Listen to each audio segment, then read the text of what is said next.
इसके अंदर ये दस्तानों का पैकेट है, इसके अंदर ये विशेष सिरिंज है।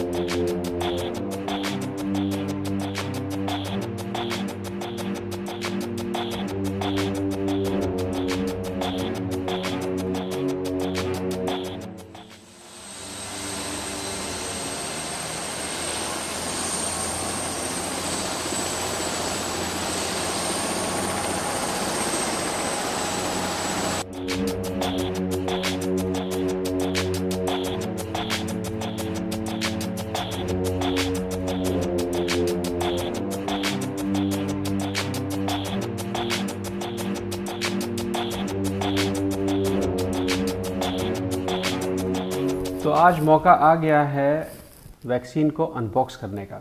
उसके अंदर क्या क्या है वो आपको दिखाएंगे। उससे पहले मुझे बहुत सारी परमिशंस मिल गई हैं, बहुत सारी नहीं मिली हैं। मुझे बहुत सारे नामों को दिखाना मना है, तो मैं उनको पहले हाइड कर दूं क्योंकि मैं इतना ब्लर इफ़ेक्ट नहीं लगा पाऊंगा। इसलिए मैं सोचता हूं कि सीधे मैं टेप ही लगा दूं तो आसान रहेगा।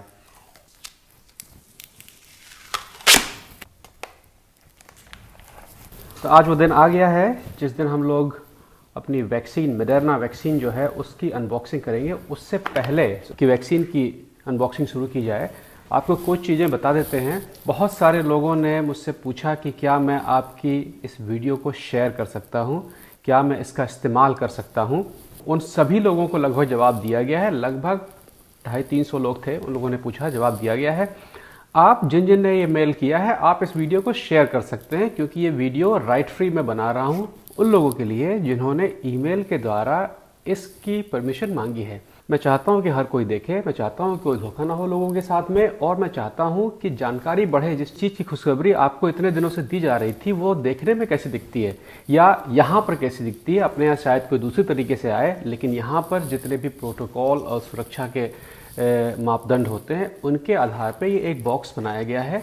इस बॉक्स के अंदर स्टरलाइज हैंड ग्लव्स हैं, मतलब कि जो रबड़ के दस्ताने होते हैं वो हैं, मतलब कि अस्पतालों में जो रबड़ के दस्ताने आप देखते हैं वो हैं। और इसके अंदर वो विशेष सिरिंज है जो सिरिंज एक बार लगाने के बाद में अपने आप टूट जाती है, अपने आप ख़त्म हो जाती है। उसका मकसद सिर्फ ये है कि इस वैक्सीन को निकाल कर कम ज़्यादा ना किया जाए, इस वैक्सीन को, बड़ों की वैक्सीन को बच्चों को ना लगाया जाए। इसमें सीधा सीधा नियम है कि ये वैक्सीन एज के हिसाब से है। 18 से लेके 60 तक के लोगों के लिए पूरी की पूरी सिरिंज एक बार में लगानी है। जो बच्चों के लिए है वो सिरिंज अलग से आती है, लेकिन वो अभी हम लोगों के पास नहीं आई है।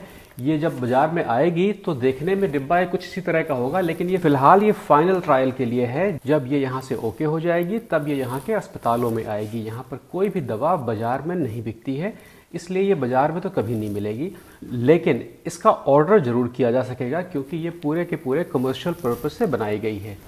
इस वैक्सीन को बनाने में अरबों रुपया लगा है। मतलब कि आप समझ लीजिए कि इस पे पिछले 7-8 महीनों से दिन रात काम चल रहा है और इसके लिमिटेड डोज बनाई गई है क्योंकि ये अभी भी फाइनल ट्रायल पर है।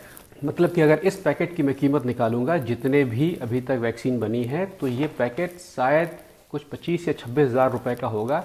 लेकिन जब तक ये बाजार में आएगी तब तक इसके करोड़ों कॉपी बन चुकी होंगी और तब इसकी कीमत होगी 1200 से 1800 रुपया। मैं यूरो में नहीं बता रहा हूँ, मैं रुपये में बता रहा हूँ। मैं यूरो में नहीं बता रहा हूँ, मैं रुपए में बता रहा हूँ, क्योंकि जब भी कोई चीज़ बहुत ज़्यादा मात्रा में बनाई जाती है तो वो चीज़ें सस्ती हो जाती हैं। मैं थोड़ा सा मुद्दे से बाहर जाके आपको बताऊं, दुनिया में वो हर चीज़ जिसका प्रोडक्शन, जिसकी मैन्युफैक्चरिंग, जिसको बनाने की क्षमता अच्छी है और उसकी खरीदो फरोख्त अच्छी है, वो सारी चीज़ें सस्ती हैं। जैसे कि पेट्रोल, जैसे कि दूध, जैसे कि तेल, खाने वाला तेल, ये सारी चीज़ें बेहद सस्ती हैं। और दुख की बात यह है कि अपने यहाँ ये सारी चीज़ें बहुत महंगी हैं। तो समझने की कोशिश करिए कि जो चीज़ दूध, पेट्रोल, तेल जो बाज़ार में इफ़रात मात्रा में है और आप तक पहुँचते पहुँचते बेहद महंगा हो जाता है। तो जब भी आपको कोई चीज़ बहुत महंगी लगे तो उसके पीछे जाके देखें कि इसको महंगा करने में किसका हाथ है। जैसे कि प्याज, टमाटर कभी कभी बहुत महंगा हो जाता है, उसके 6-7 दिन के बाद में वो सस्ता भी हो जाता है। तो आपको क्या लगता है कि 6 दिन में किसान प्याज पैदा करके आपके यहाँ भेज देता है? ऐसा नहीं है। होता ऐसा है कि जब उस बिचौलिए को, जब उस बीच के आदमी को पता चलता है कि किसान का प्याज और टमाटर ख़त्म हो गया है, सारा प्याज और टमाटर उसके गोदाम में रखा हुआ है, तब वो सप्लाई थोड़ी सी रोक लेता है। खाने वाले बहुत हैं तो भैया जिसके पास ज़्यादा पैसा होगा वो ख़रीद लेगा, और 4-5 दिन के बाद में फिर अपनी सप्लाई खोल देता है और वो दाम कम हो जाते हैं। तो जो बिचौलिया है उसको एक बहुत फ़ायदा हो गया। यही हाल पेट्रोल में है, यही हाल कुकिंग ऑयल में है, और शायद यही हाल इस वैक्सीन में भी होगा। क्योंकि यहाँ पर कोई भी अस्पताल प्राइवेट नहीं है, इसलिए यहाँ पर तो ये वैक्सीन फ्री है, लेकिन भारत में आते आते इसकी कीमत क्या होगी इस पर आप लोग ध्यान रखिएगा। सारी कीमतें लिखी होती हैं और उससे ऊपर आपको देने की ज़रूरत नहीं है। अब ये कथा बंद करते हैं और देखते हैं कि इसके अंदर है क्या क्या चीज़ें।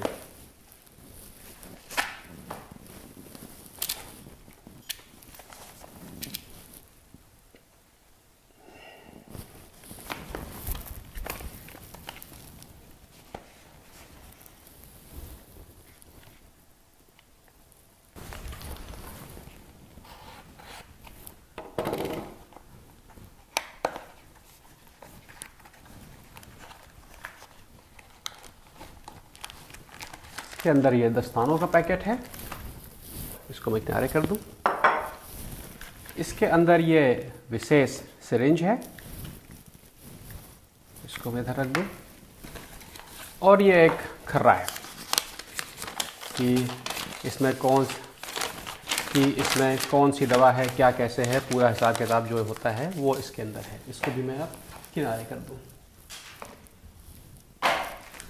ये दो सबसे ज़रूरी चीज़ें हैं इसके अंदर। ये हैं दस्ताने। अच्छा, इन दस्तानों में, और जो आम अस्पतालों में दस्ताने होते हैं तो इस तरह के डिब्बे में आते हैं और ये दस्ताने ऐसे रखे होते हैं, समथिंग लाइक दिस, अलग अलग साइज़ के होते हैं। लेकिन इस दस्ताने में और इस दस्ताने में फ़र्क क्या है? इसमें फ़र्क यह है कि ये जो डिब्बा होता है, ये डिब्बा खुला हुआ होता है और इसमें 20 हाथ लगते हैं। जैसे कि अभी ये हाथ है, ये मैंने लगाया तो मैंने अगला दस्ताना भी छू लिया, तो ये दस्ताने जो हैं वो स्टरलाइज नहीं रह जाते हैं। मतलब ये दस्ताने अस्पतालों में ऑपरेशन वगैरह करने के काम में नहीं आते हैं। हाँ, ये दस्ताने मरीजों की देखभाल और केयर करने के मामले में तो आते हैं, लेकिन जहाँ पर खून या कोई ऐसी चीज़ जो शरीर के अंदर जा रही है, वहाँ पर इन दस्तानों का इस्तेमाल नहीं किया जाता है। आगे चलें उसके पहले कि मैं इसको ज़रा टेप कर दूँ, वरना बाद में मैं झंझट में पड़ जाऊँगा। ये जो पीछे QR कोड लगा हुआ है, इसका भी एक विशेष महत्व होता है।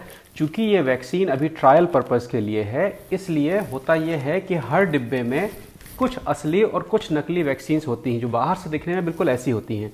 ये मैंने चेक किया था, ये असली वैक्सीन ही है। नकली और असली वैक्सीन इसलिए दी जाती हैं कि जब ये वैक्सीन खोल कर लगाई जाएगी तो मरीज को नहीं पता होता है कि उसको असली लग रही है कि नकली लग रही है। मरीज को ये ज़रूर पता होता है कि उसके ऊपर वैक्सीन का ट्रायल हो रहा है। तो जब भी कोई वैक्सीन लगती है, हर मरीज उसको अलग तरीके से रिएक्ट करता है, लेकिन सबको पता होता है कि इसके साइड इफ़ेक्ट क्या होते हैं। इसलिए जो टेस्ट करने वाले लोग होते हैं वो जानना चाहते हैं कि वो साइड इफ़ेक्ट हकीकत में होते भी हैं कि नहीं, या सिर्फ दिमागी हैं।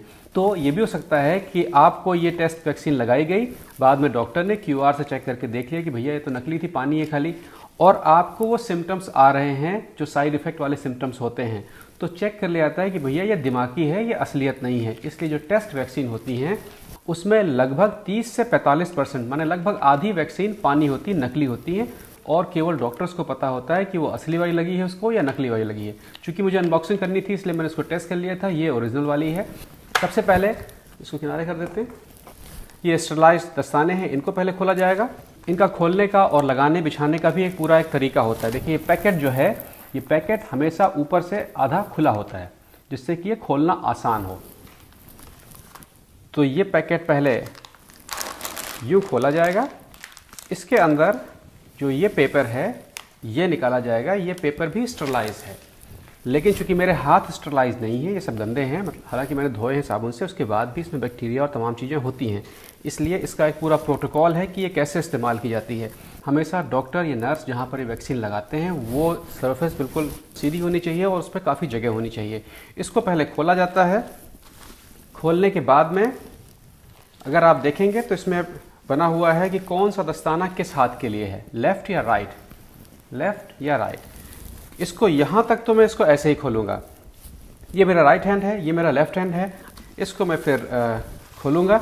इसमें सबसे झंझट वाला काम ये होता है कि बहुत बार इसको हम खोलते हैं और चूंकि ये कागज़ है तो ये अपने आप बंद हो जाता है, फिर उसको दोबारा खोलने में फिर हमारे हाथ स्टरलाइज नहीं रह जाते हैं, हमारे हाथ में कोई ना कोई बैक्टीरिया आ जाता है। तो इसलिए इसको बड़ी ही शराफत से खोला जाता है। तो इसको खोलने के बाद में अब हम लोगों ने ये इसको खोल दिया है। अब मेरा हाथ जो है कम से कम ये बीच वाले इलाके में जाएगा, क्योंकि ये जो दस्ताना रखा हुआ है ये एक स्टरलाइज दस्ताना है। दस्ताने को हाथ लगाने से पहले अब मुझे ये वैक्सीन लेनी है, और वैक्सीन में भी ये ओपनिंग का पार्ट बना होता है। देखिए यहाँ पर एक छोटा सा पॉइंट बना हुआ है, तो ये आप तुरंत देख सकते हैं कि ये इधर का खुला हुआ है, बाकी सब बंद है। तो ये इसको मैं यूँ खोल दूंगा। इस वैक्सीन को, चूंकि ये वैक्सीन का जो ये नीडल वाला पार्ट है ये शरीर के अंदर जाना है, इसलिए इसको मैं नहीं छूऊंगा सादे हाथों में, लेकिन बाकी मैं छू सकता हूँ। ये सिरिंज हाथ में आने के बाद ये कभी ज़मीन पर नहीं जाएगी, ये इस कागज़ के ऊपर रखी जाएगी, क्योंकि ये कागज़ इस मेज के मुकाबले काफ़ी साफ़ सुथरा है, तो ये उस पर रखी जाएगी। ये दस्ताने अगर आप ठीक से देख सकेंगे तो दस्ताने आधे फोल्ड किए हुए हैं। इसका मतलब ये है कि मैं नीचे का पार्ट अगर पकड़ूंगा तो ये मेरे हाथ के अंदर चला जाएगा। दूसरी चीज़, कोई भी वैक्सीन या इंजेक्शन यहाँ पे जब कोई डॉक्टर लगाता है तो उसे फुल आस्तीन के कपड़े पहनना मना होता है, क्योंकि वो कपड़े कितने भी आप सही करें वो हाथ में ज़रूर आएंगे। तो डॉक्टरों की जो यूनिफॉर्म होती है वो हाफ स्लीव की होती है। तो मैं इसको अपना पीछे कर लेता हूँ, जो लगभग सबसे पहले आपको राइट हैंड साइड या लेफ्ट हैंड साइड, जो भी आपका हाथ बेहतर काम करता है, उस पे दस्ताना पहना जाता है। और ये अंगूठे से, इस अंगूठे से ये दस्ताने में नीचे से हाथ डाल के इसको हाथ में लेते हैं और फिर ये पहनते हैं। ऊपरी भाग कुछ भी हाथ में नहीं आना चाहिए। इसको आप छोड़ के और खींच के ये दस्ताना आप इस तरह से पहन सकते हैं। दूसरा दस्ताना होता है, ये 2 उंगलियां, जो फोल्ड किया हुआ आइटम रखा हुआ है, ये जो फोल्ड किया हुआ दस्ताना रखा हुआ है, इसके अंदर जाएगा।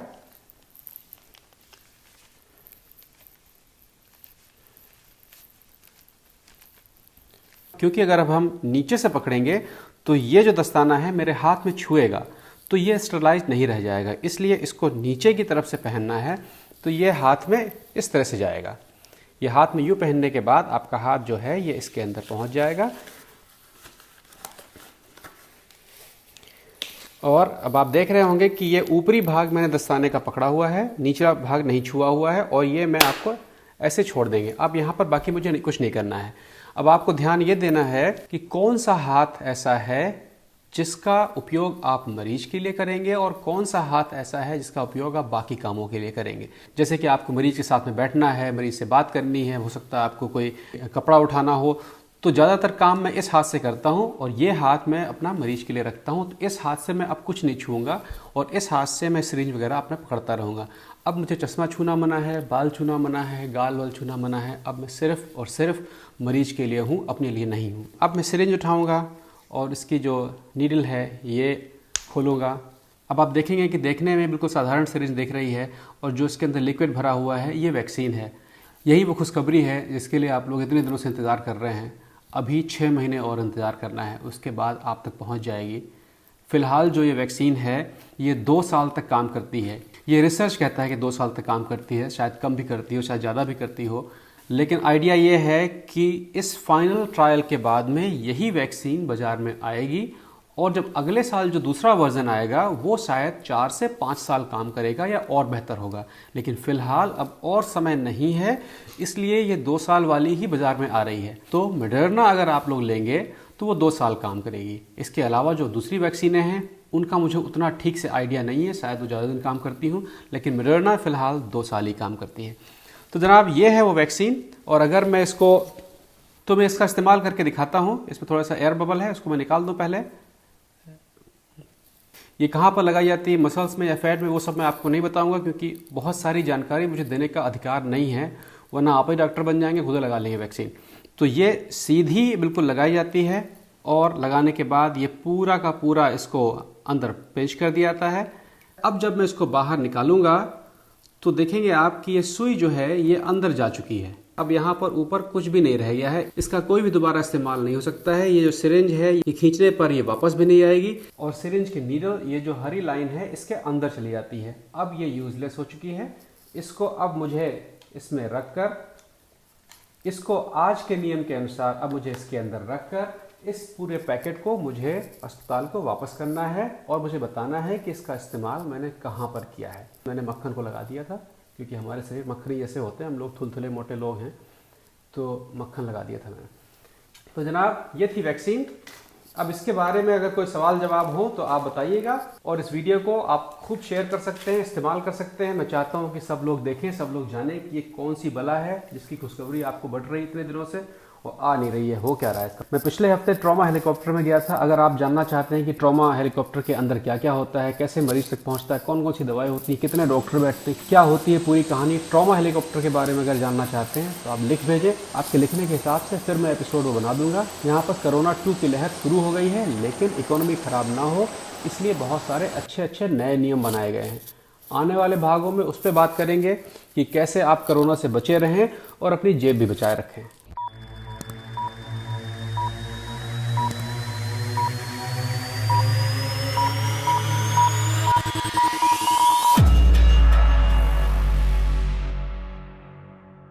भैया सीजन 2 लैपटॉप गिव अवे शुरू हो गया है। करना इसमें कुछ खास नहीं है, सिर्फ अपना नाम लिख के भेज देना है। एक बार लिख के भेज दिए हैं, दोबारा लिखने की जरूरत नहीं है, वो नाम अपने आप चला जाएगा। सिर्फ आपको लिखना है कि मैं विद्यार्थी हूं। अगर आपकी उम्र 12 से 30 वर्ष के बीच में है और आप किसी भी तरह का विद्या अर्जन कर रहे हैं तो आप इसे पा सकते हैं। उन लोगों को, उन आईडीज को जिनको पिछले गिव अवे में लैपटॉप मिल चुका है, उनका नाम इस बार शामिल नहीं होगा।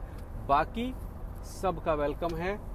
बाकी अपना ख्याल रखिए, अपने अपनों का ख्याल रखिए। कोरोना बहुत तेज बढ़ रहा है, आराम से घर में रहिए। बिना फालतू फिजूल इधर उधर निकलने की जरूरत नहीं है। बिना फालतू फिजूल इधर उधर निकलने की जरूरत नहीं है। और जितने गेम वाले चाइनीज ऐप हैं तो खेल डालो जितना खेल पा रहे, क्योंकि सब बंद होने वाले हैं। ठीक है बाबू, फिर मिलेंगे अगले एपिसोड में। घर में, परिवार में सबको प्रणाम।